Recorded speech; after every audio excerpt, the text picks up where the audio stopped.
Olá, boa noite a todos. Mais uma vez aqui com vocês, completando mais uma live dessa série sobre o psiquismo humano, que já começou há alguns meses. Começamos com um bloco sobre alimentação e psiquismo humano. Tivemos uma live falando pela medicina tradicional chinesa, pela Ayurveda, depois alimentação sustentável. Seguimos com um outro bloco, numa sequência de conhecimentos, olhares mais ocidentais, o gênero e o psiquismo humano, a ciência e o psiquismo humano, o trabalho voluntário,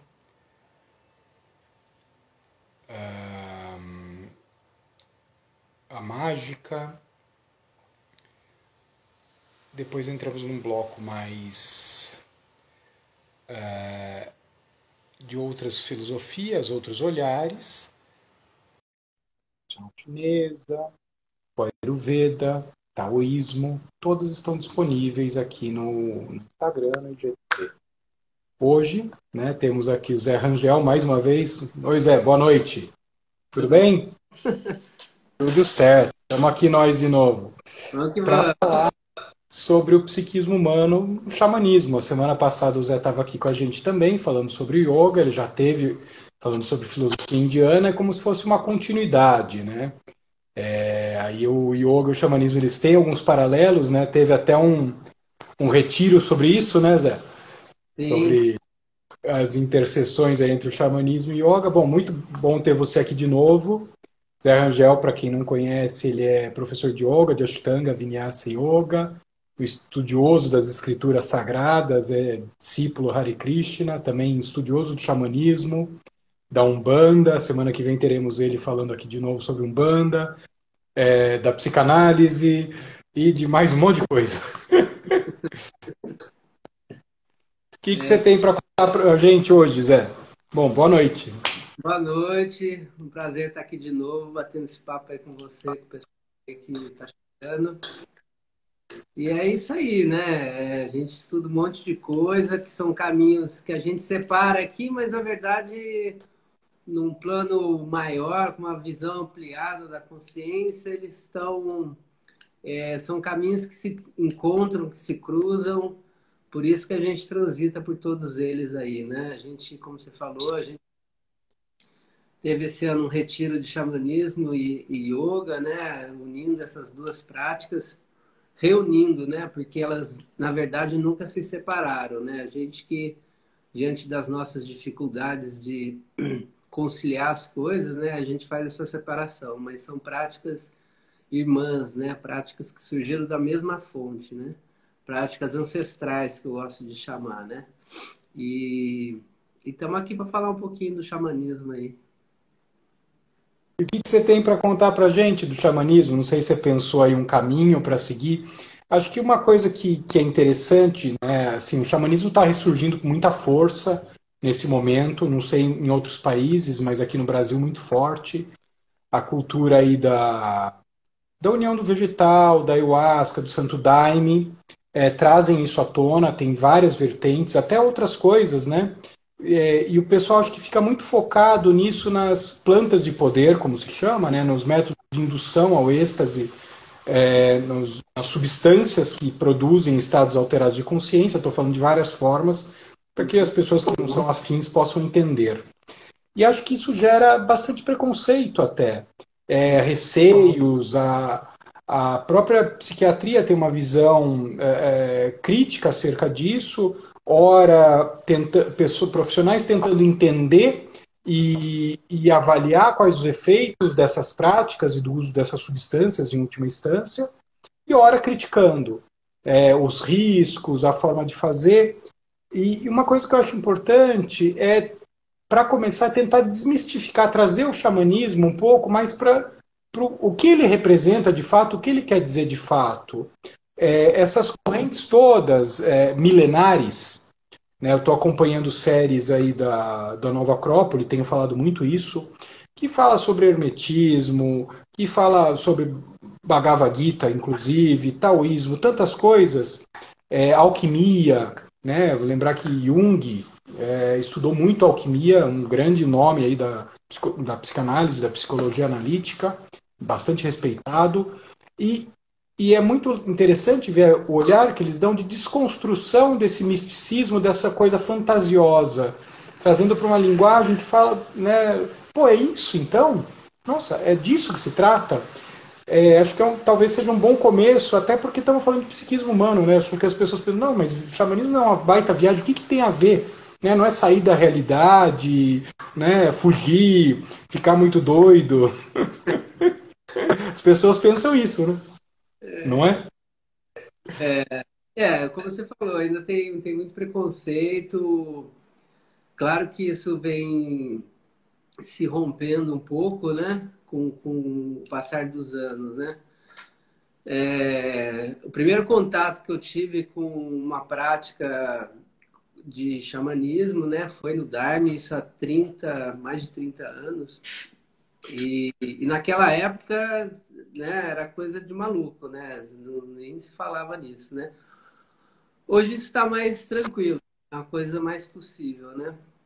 E a gente tem que lembrar que o xamanismo é uma das práticas, é um conjunto de práticas espirituais, talvez a mais antiga, né? Existem registros, né, de práticas xamânicas de 40, 50 mil anos, né? Inclusive, uma teoria muito forte é que o yoga tenha surgido do xamanismo como uma prática de suporte às diversas práticas xamânicas que se faziam. E o homem primitivo, primitivo no bom sentido, né? Porque eu acredito que nós somos mais primitivos que o homem primitivo. Né? Eu ia falar exatamente isso. Quando a gente fala em primitivo, é o homem ancestral, né? Né, o primeiro homem, né? Ele tinha uma relação com a natureza muito próxima, né? Ele não existia separado da natureza, né? Ele era a natureza. E aí as práticas envolvendo as plantas de poder, os instrumentos de poder, eram o que garantiam uma ampliação de consciência e um entendimento da vida, do psiquismo, da natureza da mente, da natureza das emoções, muito mais abrangente, né? Então, hoje, quando a gente fala de xamanismo, as pessoas logo vão com essa ideia que a gente vai tomar o chá, ou vai usar uma planta de poder, vai ficar muito louco, vai perder a consciência. Muito pelo contrário. Na verdade, a gente ganha consciência, a gente não perde consciência, porque nenhuma planta de poder faz a gente perder consciência. Ela amplia a consciência e a gente tem a oportunidade de enxergar a vida sobre outro aspecto, sobre outro prisma, sobre outra ótica, né? Então, e outra, né? O xamanismo não é só planta de poder, né? No xamanismo a gente tem os instrumentos de poder, então a gente tem viagem xamânica só com tambor, por exemplo, com maracá, né? A gente tem o uso do tabaco, tem o uso da música medicinal. Então são várias medicinas que o xamanismo lança a mão para levar um homem, o ser humano, a um outro patamar de consciência, né? Não é só a planta de poder, né? Claro que ela tem uma função muito importante, essencial, diria, mas não é só isso, né? É todo um conjunto de práticas que envolve a transformação da consciência do ser humano, né? E acho que assim como o yoga, né, a gente falou isso a semana passada, mais do que uma prática, é uma forma de estar no mundo. Porque aquelas sociedades, e quando a gente estuda xamanismo, tem um livro fantástico do Mircea Eliade, né, o Xamanismo, a Experiência Arcaica do Êxtase, e eu acho muito bonito como ele traça, ele é antropólogo, eu não me lembro. Antropólogo. Ele é antropólogo. E ele traça como o xamanismo, no fim das contas, permeou todas as culturas. Talvez seja a religião ancestral e que muito provavelmente deu origem a várias das religiões que temos hoje. Quando a gente passa a estudar, né, fica aí claro, e o próprio Mircea Eliade também, em outro livro sobre yoga, ele fala desses paralelos, né, do xamanismo e do yoga, Mas quando você começa a ver o taoísmo, provavelmente a origem dele é o xamanismo. O shintoísmo, provavelmente a origem dele é o xamanismo, que são religiões também muito antigas e que vêm de uma deterioração, de uma decadência de uma forma de estar no mundo já. Então acho que isso é interessante, né? A viagem não é para fora, é para dentro. É, E isso que acho que as pessoas não entendem. O que isso tem a ver com psiquismo? É como a viagem da psicoterapia.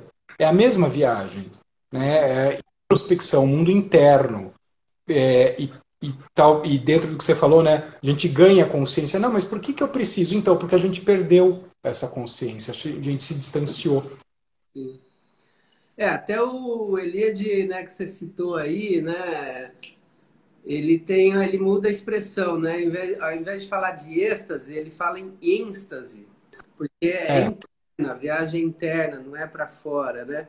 E no xamanismo, a gente busca, através das várias práticas xamânicas, essa viagem interna, essa viagem de introspecção para a compreensão do nosso mundo interno, né? E isso aí está permeando todas as religiões. Todas as religiões. Eu vou te dar um exemplo muito fácil que eu acho que muita gente vai entender. Por exemplo, na religião cristã, no catolicismo, não tem o momento da hóstia lá, que o padre dá a hóstia? É a mesma coisa.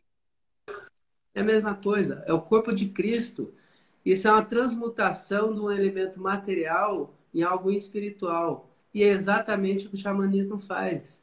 Ele transmuta um elemento de forma mágica e alquímica num elemento espiritual. Isso é puro xamanismo. É puro xamanismo, né? Que a religião, né, o catolicismo, abraçou, né, como prática espiritual, né? Então, a magia, a cura, a utilização das plantas, tudo isso é xamanismo, né? O benzimento, né? Que as avós faziam lá na roça, né? Isso é puro xamanismo, né? Mas a gente entende, o homem, na sua arrogância moderna, entende que isso é de povo atrasado, povo primitivo, né? E muito pelo contrário. Isso é uma tecnologia extremamente avançada, né? Que nós, pelo nosso afastamento da fonte, da origem, que é a natureza, perdeu essa consciência. Por isso que é como você falou, a gente precisa retomar esse caminho, é um retorno à casa, para a gente redescobrir o poder que essa prática ligada às forças da natureza, na qual a gente está integrado, ela pode trazer para cada ser humano, né? E por isso uma viagem interna, não uma viagem externa, né, para fora, né? e que provavelmente muito diferente do que a maioria das pessoas pense, não é prazerosa, na maioria das vezes. Né? Tô provocando porque eu sei, né? Te conheço. Né? Não, e não é essa ideia, né? Assim, porque a gente quando se propõe a se conhecer profundamente, a gente não vai ver só contos de fada, né? A gente vai ver filme de terror também, né? Porque dentro de nós, no nosso psiquismo, a gente tem as sombras também. Então, por exemplo, Jung, né, que você citou também, ele foi um grande estudioso do xamanismo. E o estudo dele permeou o conhecimento da sombra. Quando Jung transitou ali pela África e conviveu ali com algumas etnias xamânicas, né, se envolveu em trabalhos xamânicos também na América, né, ele trouxe um grande estudo sobre a força e a potência da sombra. Então, quando a gente vai fazer um trabalho xamânico, eu fico muito feliz quando a pessoa diz que foi duro, que foi difícil, porque ela encontrou a sombra dela, ela encontrou a maior fonte de poder dela. E teve a oportunidade de transmutar essa sombra em algo que não está ali. Zé, tá falhando. Não é uma coisa Parou ali onde você estava assim. transmutar, que começou a dar aquelas falhadas. Eita. Bom, vou retomar aqui. Então, assim, gostosinha, que você vai lá, né? Tem momentos que não. O objetivo não é esse, né? O objetivo como não é ter uma viagem, não é ter uma brisa, né? O objetivo é se conhecer. E se conhecer exige a coragem de enfrentar as próprias sombras, de as próprias as questões mais profundas que a gente traz dentro da gente, né?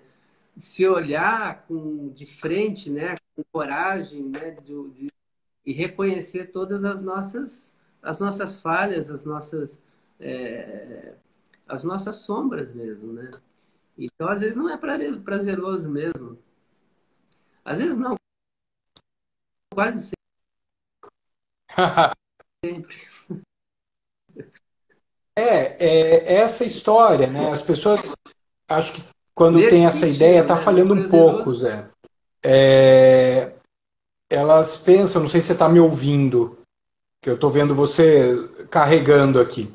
É, pessoas pensam que é sair, né, de si, olhar para fora e ter acesso a outros conteúdos mais prazerosos, mais fantasiosos, mais lúdicos até. E o que talvez elas não entendam que é uma viagem pelos nossos conteúdos internos. Acho que um grande paralelo a isso seria os sonhos. Assim como a gente tem sonhos bacanas, legais, a gente tem sonhos bizarros, às vezes pesadelos.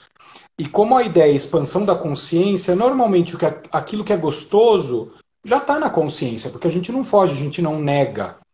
E o que está na sombra, em geral, é aquilo que a gente não entra em contato, que a gente nega, que governa a nossa ação no mundo. Né? Eu costumo dizer que a gente muitas vezes é muito mais o que a gente nega do que o que a gente reconhece, porque a gente não se apropria, né? É, e é isso que vem à tona, né? Até parando para pensar, né, um paralelo que eu fiz, né, de uma das possíveis leituras dos clássicos aí, no caso estou falando do Bhagavad Gita, que é uma escritura aí sagrada da filosofia indiana. Quem não viu a live sobre filosofia indiana, veja, tá lá. Até cito um texto, um vídeo que é esse vídeo que eu estou falando agora. É, ver a Gita como uma viagem interna, o aspecto interno. A gente até chegou a citar isso. Quer dizer, aquilo ali poderia ser uma viagem xamânica. Toda aquela história. Uma batalha no campo da consciência do indivíduo. Quer dizer, terrível. É brutal aquela experiência. Né? A angústia que a Arjuna vive ali, né, para tentar encontrar o caminho. E Krishna seria o representante dessa consciência superior do próprio indivíduo que orienta e fala o que tem que fazer, qual a saída ali. Agora, isso que acho que as pessoas não têm ideia. Agora, por que remexer nisso, né? Como que o xamanismo entende? Tá, mas espera aí, eu vou para. Então, quer dizer, como a psicoterapia? Por que eu vou fazer psicoterapia? As pessoas, né, acham que psicoterapia às vezes é ruim, porque sofre. É a mesma coisa que a gente está falando, é um processo, só que mais intenso. Vamos dizer que enquanto a psicoterapia é um namoro com o inconsciente através do consciente, assim como um sonho, uma viagem xamânica, é um mergulho no inconsciente. Né? Agora, por que eu faria isso? Como que o xamanismo entende esse processo da consciência, do conhecer a si próprio, da jornada do xamã? Zé? Ah, voltou.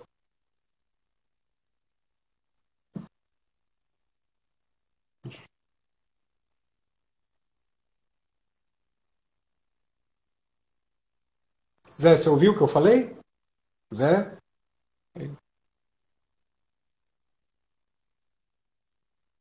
Ele saiu.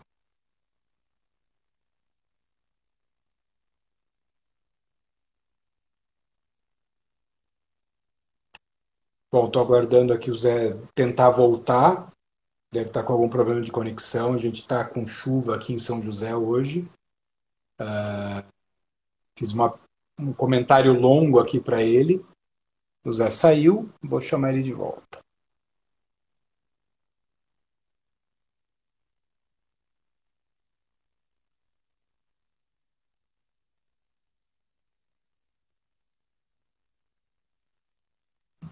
Voltando.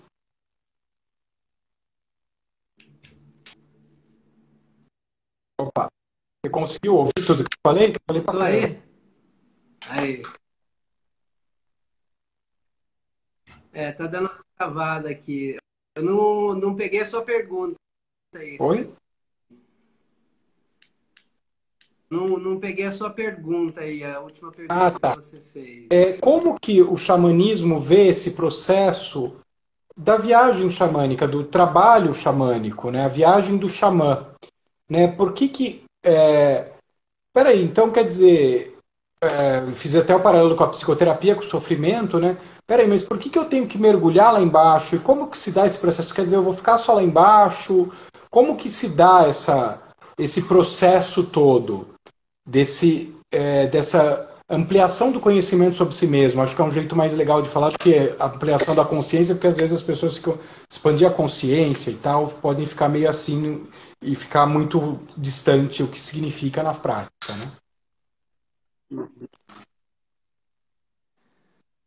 Na verdade, assim, não tem que nada, né? É uma escolha de vida, né? É um livre-arbítrio que a pessoa vai fazer ali. Porque é o seguinte, a gente pode sem se conhecer, não tem problema nenhum, é uma opção de vida. Né? Como eu falei, acho que na outra live que a gente fez, a gente nasce com os mesmos atributos dos outros seres que não têm essa lei, né? A gente quer dormir, a gente quer se acasalar, a gente quer se proteger, a gente quer se alimentar, né? Todos os seres têm esses quatro atributos. Agora, o ser humano, ele só ingressa quando começa a busca da sua consciência, do entendimento. O que eu faço aqui? Qual é o meu propósito de vida? Né? Para onde que eu vou? Quando ele começa a se questionar. Então, assim, a pessoa pode passar a vida sem fazer nenhum tipo de questionamento e está tudo certo.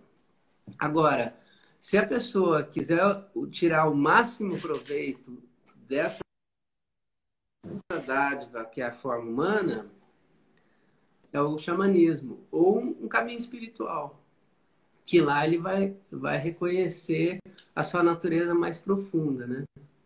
Então, é uma via de acesso à consciência do todo, à consciência divina que habita cada um dos criados, né?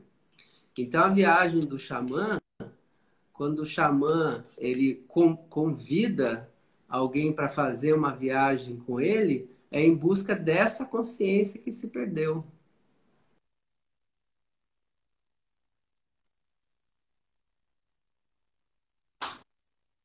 Zé? Os mundos, né? Ou no mundo subterrâneo, Não, no mundo, né? tá falhando bastante. Deixa eu tentar uma coisa aqui. Tá, vai lá.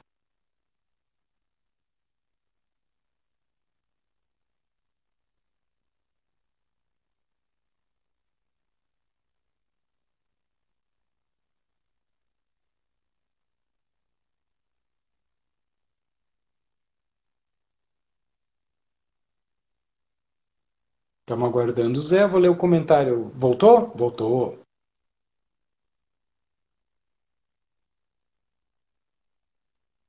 Tudo bem aí? Tá me ouvindo?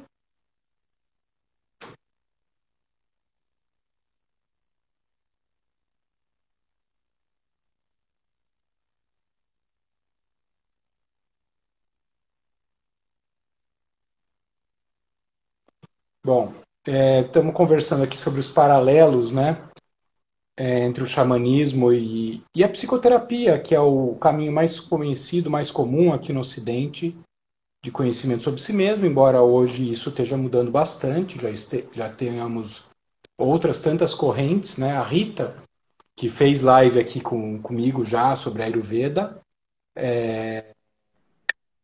está falando que na época que ela iniciou a expansão da consciência através do trabalho xamânico, ela deu um salto na terapia dela, que a própria terapeuta reconheceu. Nunca chegou tão perto dela mesma. Que é isso que nós estamos falando. De como que o xamanismo trabalha, né? É muito diferente esse tipo de acesso. É como sonho. Eu gosto muito de trabalhar com sonhos, né? Eventualmente até atendi uma pessoa que eu acompanho. Ela teve um sonho fantástico de uma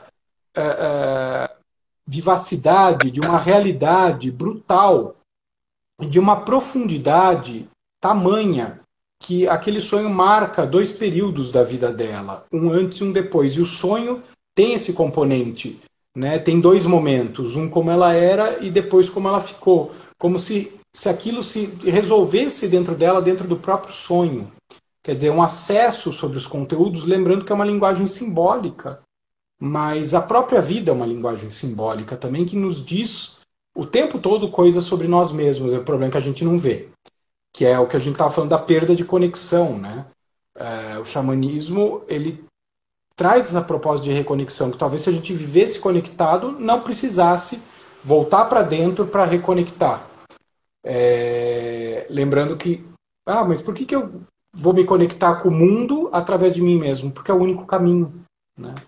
Então, comente aí nessa. Acho que agora voltou legal, então segue o barco aí.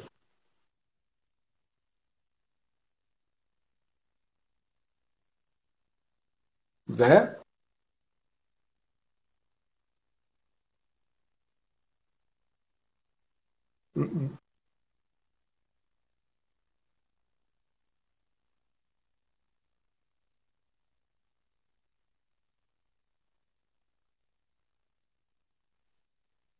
Você está me ouvindo?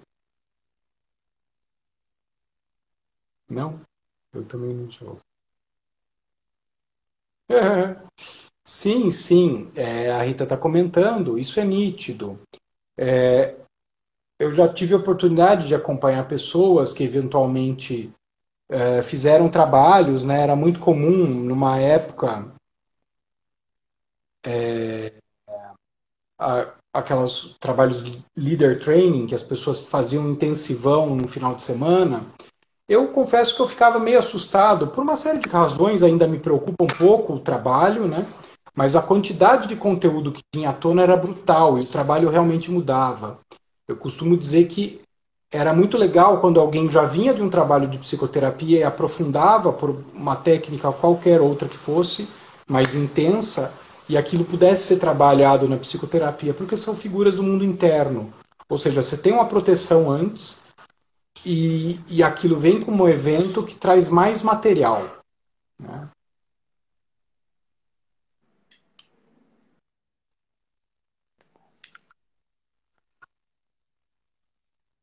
Bom, fala lá.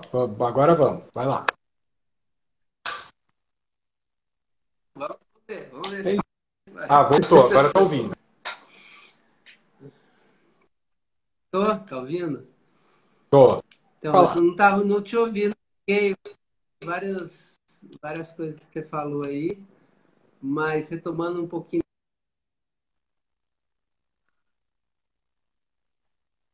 esse resgate da consciência, é levar o seu, né, a pessoa que ele está conduzindo, é ele da, seja o mundo subterrâneo, a sombra, o mundo médio, para resgatar e ampliar essa consciência, né? Essa ideia do que um terapeuta, né, um curandeiro, um médico, né, que ele vai buscar a cura na fonte, não na quando ela já se estabeleceu no corpo, né? Mas vai buscar lá onde ela surgiu no primeiro momento, que é no nível da consciência, no nível da alma, no nível do espírito, né? E esse que é o papel do xamã, né? Que ele usa essas técnicas todas que o xamanismo oferece, são ricas e variadas, para fazer essa busca, né?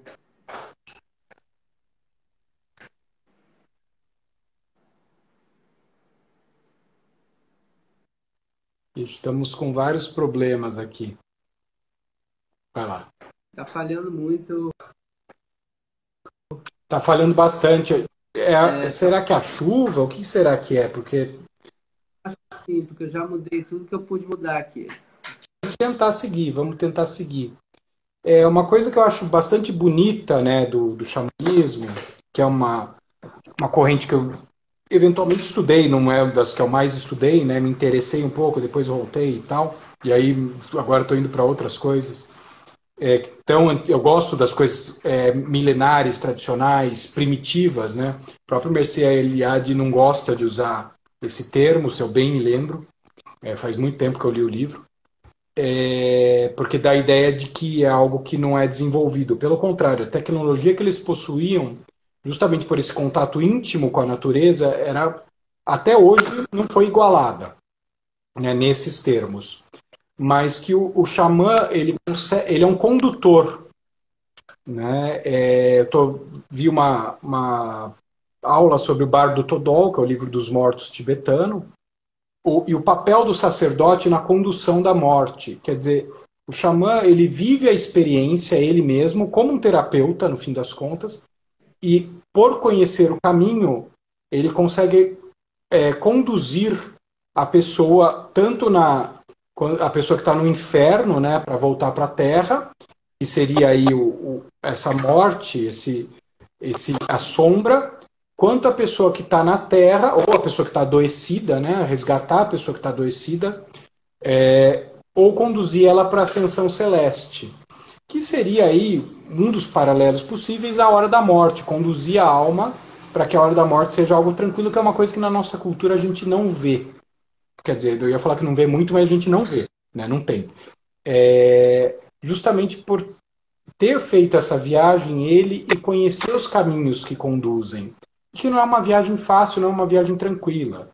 Quem faz terapia sabe, quem está vivo sabe, a própria negação que a nossa cultura tem da morte, embora seja a única certeza da vida, mostra isso, né?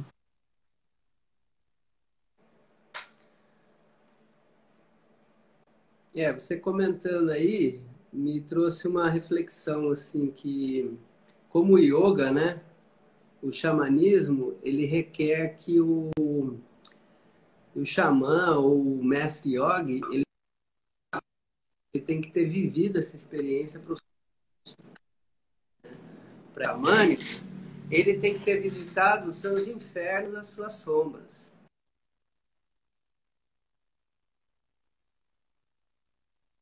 Sem antes ter visitado as suas questões, sem antes ter buscado a própria cura. Assim ele consegue levar a cura, transmitir essa cura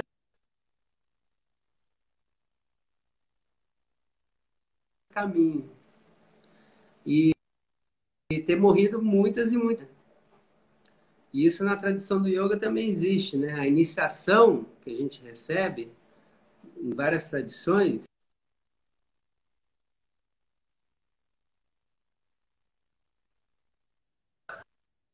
né? Para um renascimento. E no xamanismo, então o xamã morre e renasce muitas vezes para ele entender os processos de morte e renascimento, todos aqueles que o procuram, né? Então, é difícil uma pessoa chegar num trabalho xamânico. A pessoa geralmente vai chegar do mesmo jeito no caso do yoga, porque ela já tem uma questão que a incomoda profundamente. Traz alguma sombra, já traz alguma escuridão. E essa escuridão, o xamã, ou né, o yogi, ele tem que ter conhecido nele, porque é uma escuridão comum a todo ser humano. Ele tem que ter visitado nele para levar aquele que o procura a visitar suas próprias sombras.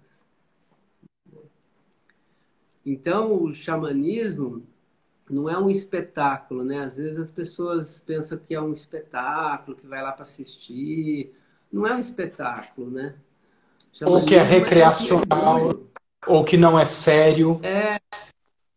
Não, muito pelo contrário. Não tem nada de recreação, não tem nada de espetáculo, não tem nada.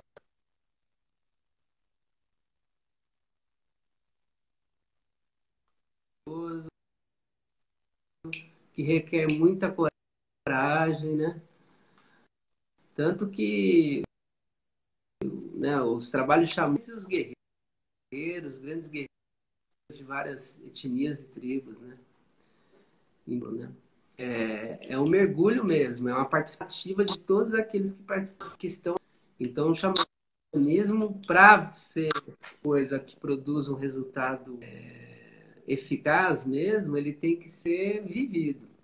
Não tem como a gente ficar só olhando e vendo o que vai dar com o outro, né? Eu tenho que viver na minha pele.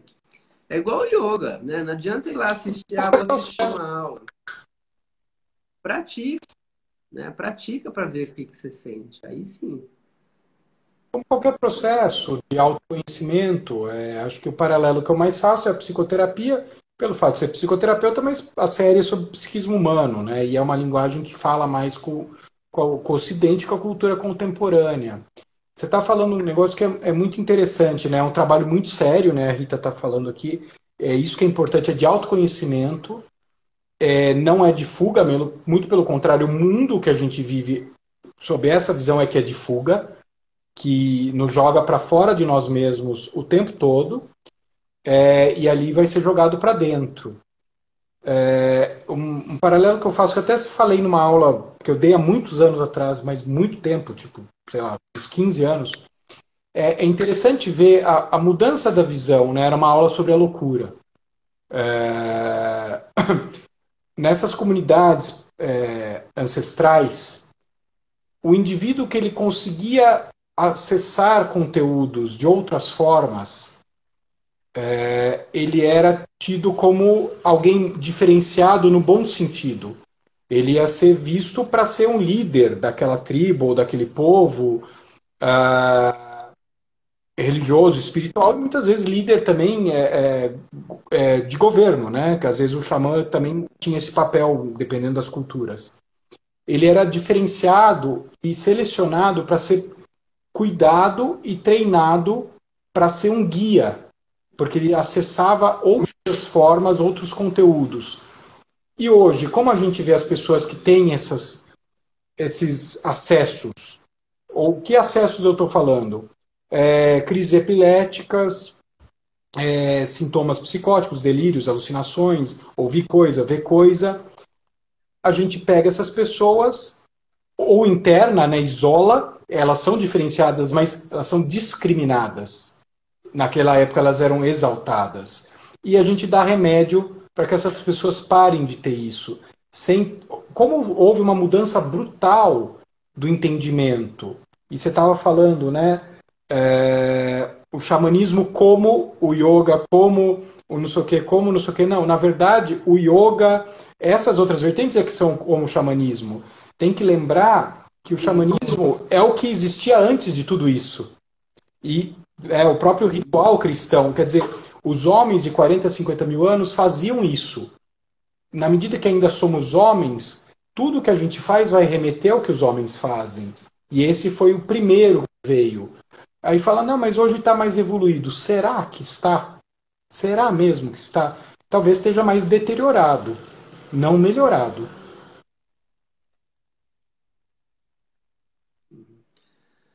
Por isso que eu costumo dizer que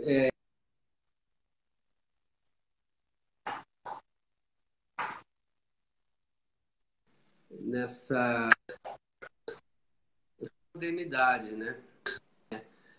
A gente perdeu, né? Perdeu essa capacidade de retomar o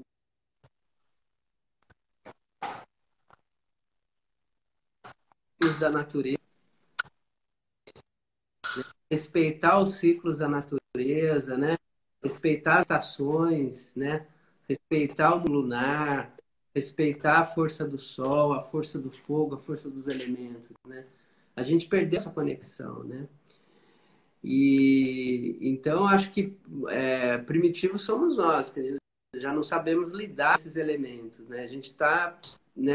O xamanismo vem como um mecanismo hoje, né? O neo-xamanismo, né? Que a gente chama, para tentar resgatar esse conhecimento, né? E habilitar novamente o ser humano moderno para buscar essa consciência ampliada, né?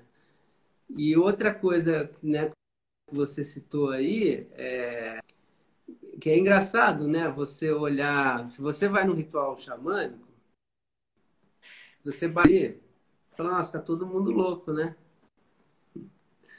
Tá todo mundo, todo no hospício, né? Mas é ali que você vai encontrar a sua natureza última e principalmente respeitar a individualidade de cada ser. Porque nesse processo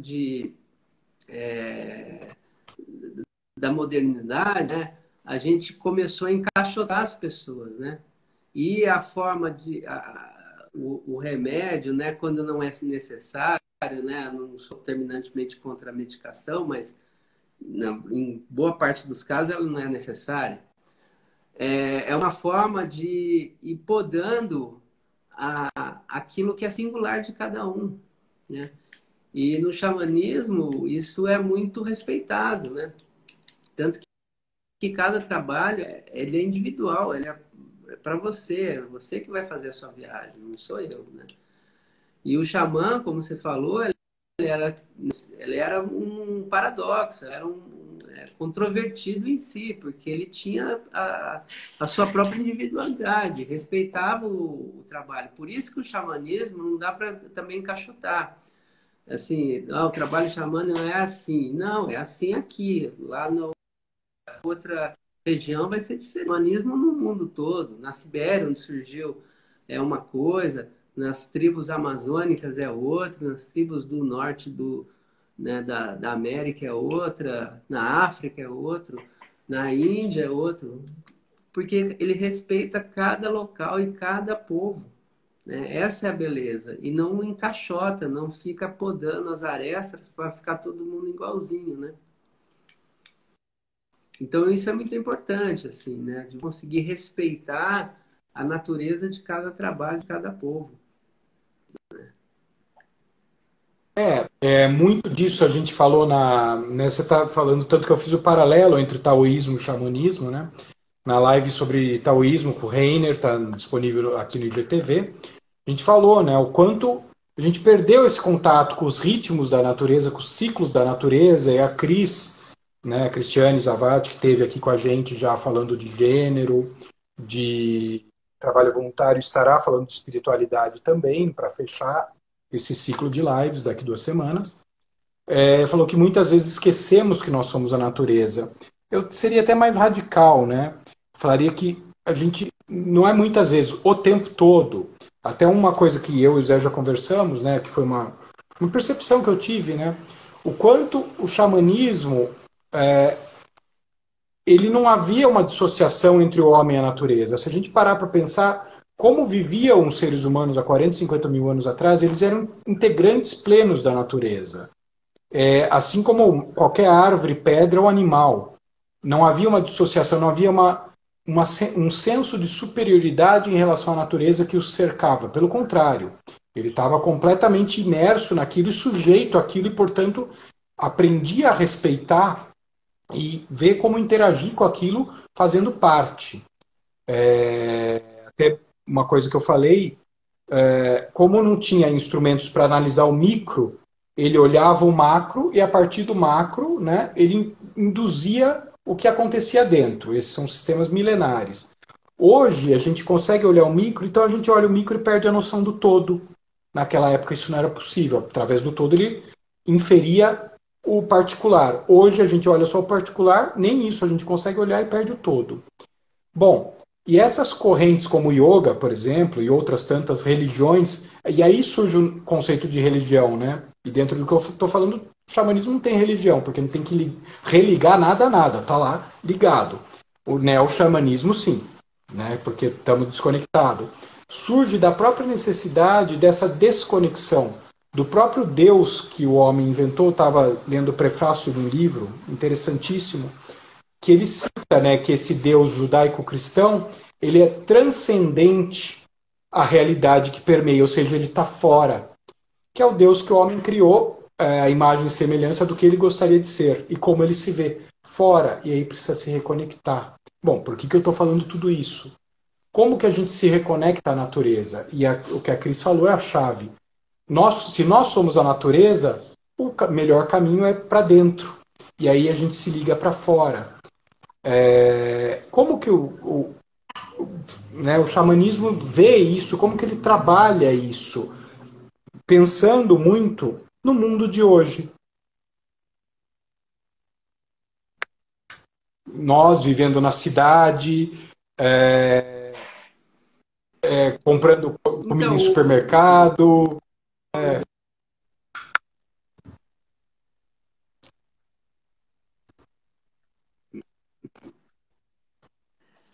mas assim, a gente, né? Mas a gente tem a possibilidade, né, de acessar as forças da natureza, né? É só não se acomodar, né? Mas assim, na verdade, a gente é a natureza. Para o homem xamânico, ele é a pedra, ele é a montanha, ele é as águas, ele é o fogo, ele é aquilo ali, né? Ele está fora daquilo ali. Né? E a melhor forma é com o máximo de simplicidade possível. Né? A natureza é a fonte de cura de todos os males do ser humano. O xamanismo deixa isso muito claro.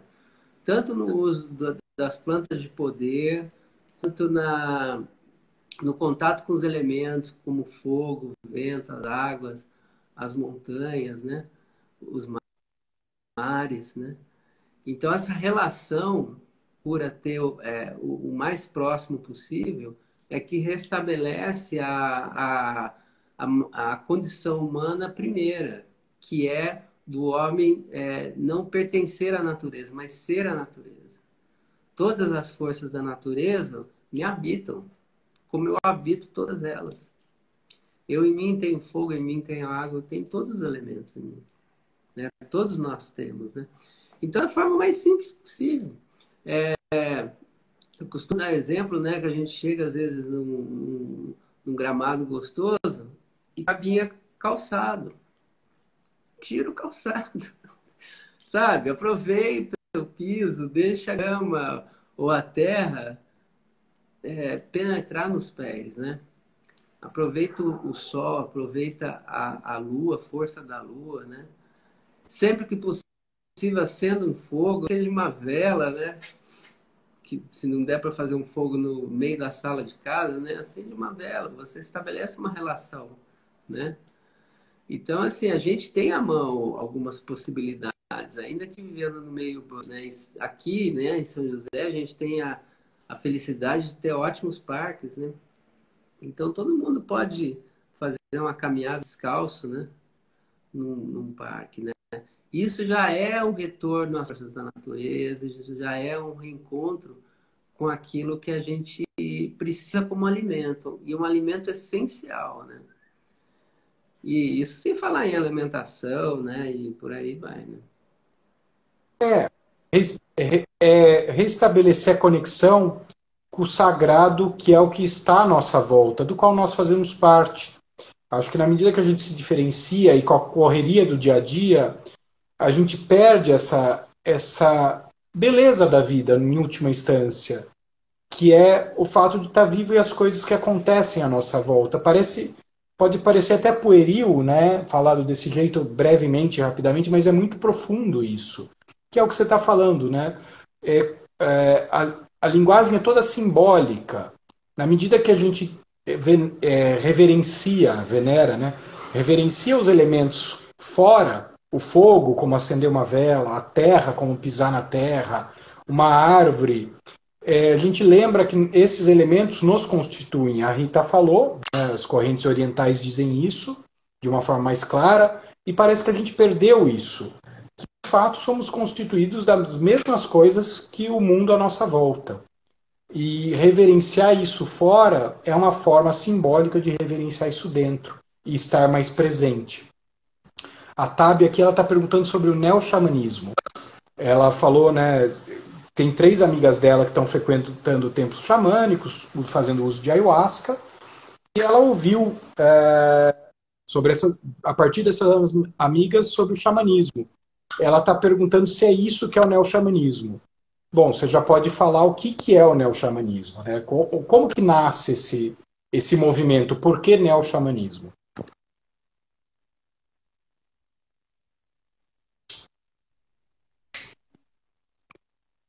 Eu acho assim, hoje em dia, né, para a gente é impossível que ele fosse vivido pelos próprios primitivos. Que a gente teria que viver na.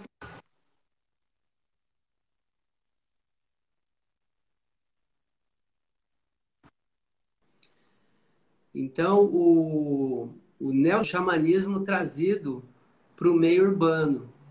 É o xamanismo vivido dentro das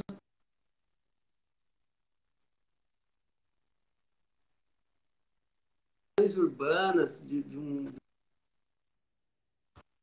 uma cidade que vive com as questões da vida urbana.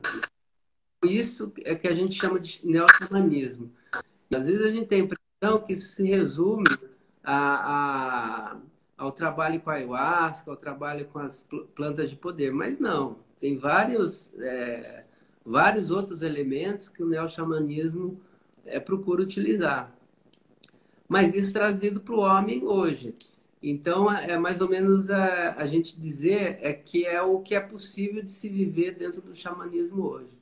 Claro que a gente procura, a gente que estuda e se dedica à prática espiritual, a gente procura estar cada vez mais fiel a, aos ensinamentos do xamã, aos ensinamentos xamãs.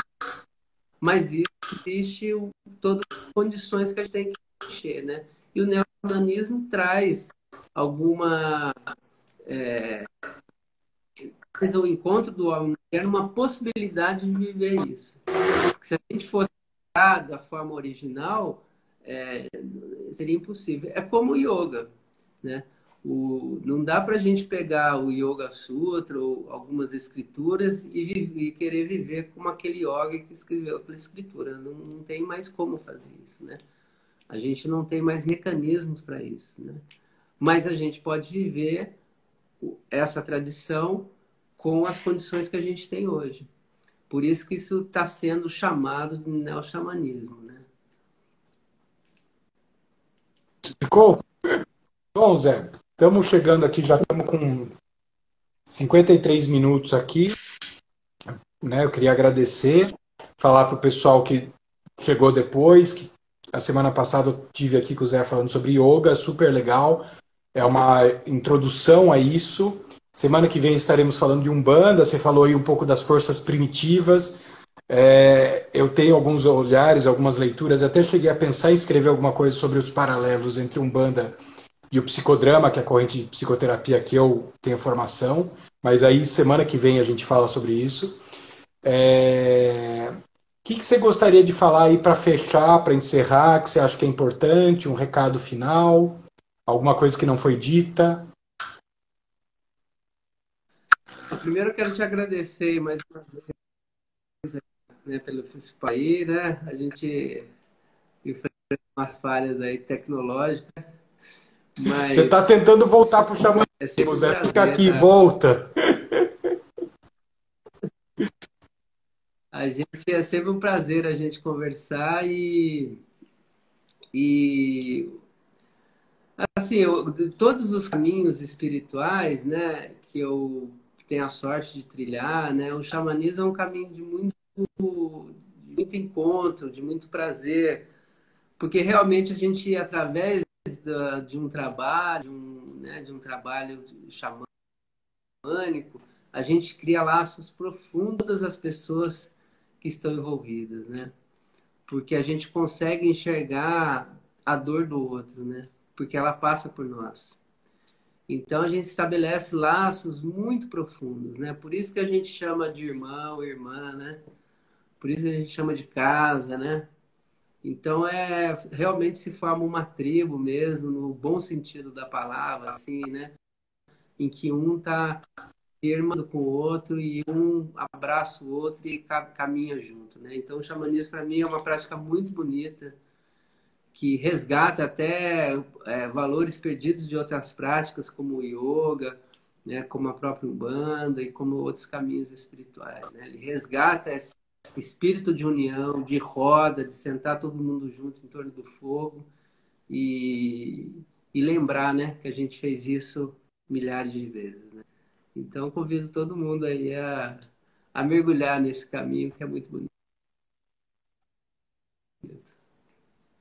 E acho que você fecha com uma mensagem bem bonita, bem bacana, que acho que se perde no meio de todas essas discussões, todo esse preconceito. E eu vivo isso com a psicoterapia, como terapeuta e como terapeutizando, né? Eu ainda sou cliente de terapia de grupo, inclusive, onde é muito semelhante ao que você acabou de descrever, né? Esse trabalho de roda, de estar junto, de viver a dor do outro, até porque ela é nossa dor, ela ecoa.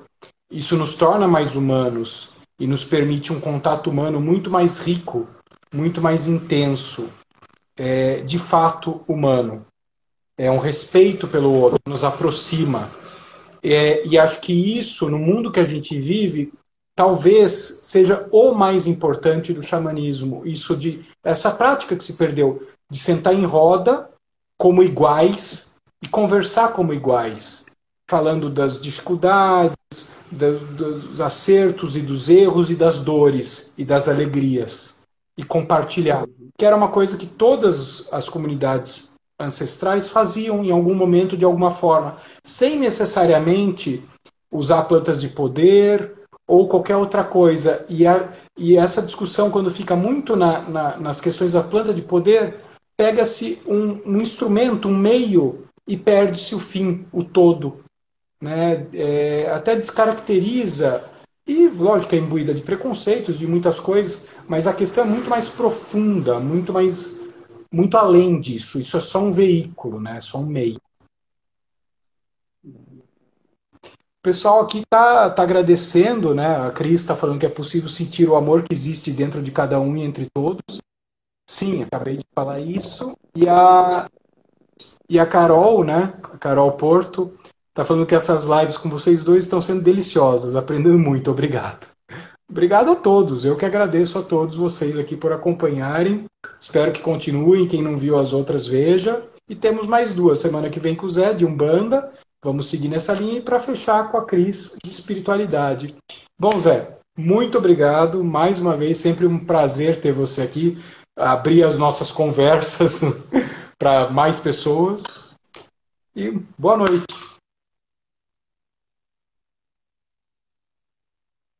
O Zé tá falhando aqui de novo.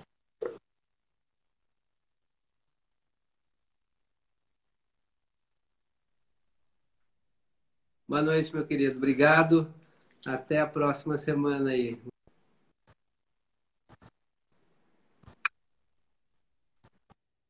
Boa noite a todos. Boa noite, Zé. O Zé deu umas falhadinhas, mas acho que. Boa noite.